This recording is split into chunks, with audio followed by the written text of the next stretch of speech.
कहते हैं कि आदमी जहर से नहीं मरता और टेंशन से मर जाता है। एक बार एक राजा अपने राज्य का भ्रमण कर रहा था। हाथी की सवारी थी। हाथी ताकत के नशे में चूर था।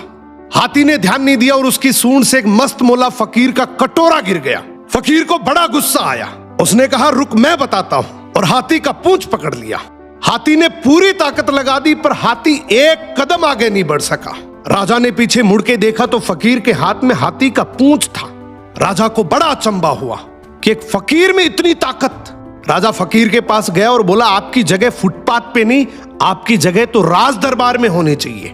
आप इतने ताकतवर हैं, आप हमारे साथ चलिए। आपको कुछ नहीं करना, केवल राज दरबार के राज मंदिर में एक दीपक जलाना है, सुबह 4 बजे उठना है और आरती करनी है।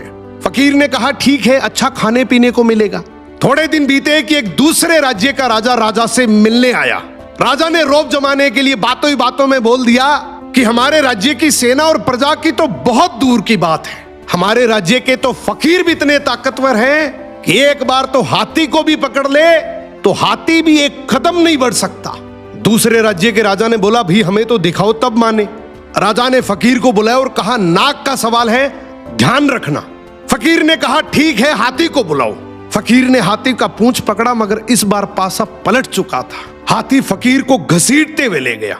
यह देखकर राजा को बड़ा अचंभा हुआ और फकीर से बोला कि जब तुम फुटपाथ पर रहते थे, रूखा सूखा खाते थे, तब भी तुम में इतनी ताकत थी।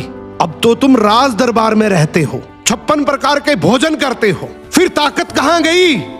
फकीर जोर से हंसा और बोला, राजा जी, ताकत को टेंशन खा गई। पहले मेरे कोई टेंशन नहीं थी, कब उठना है, कब जागना है, कब सोना है। अब रात को सोता हूं तो टेंशन लेकर सोता हूं कि सुबह 4 बजे उठना है, दीपक जलाना है, आरती करनी है। टेंशन मेरी ताकत को खा गई। यही हालात आज के समय की है। हम सोते हैं तो हर दिन हजारों टेंशन लेकर सोते हैं जो हजारों बीमारियों को न्योता देती है, जबकि हमें पता है कि टेंशन करने से कुछ नहीं होगा। वही होगा जो भगवान को मंजूर है। फिर टेंशन करने का क्या फायदा? सो मेहनत पे भरोसा रखो।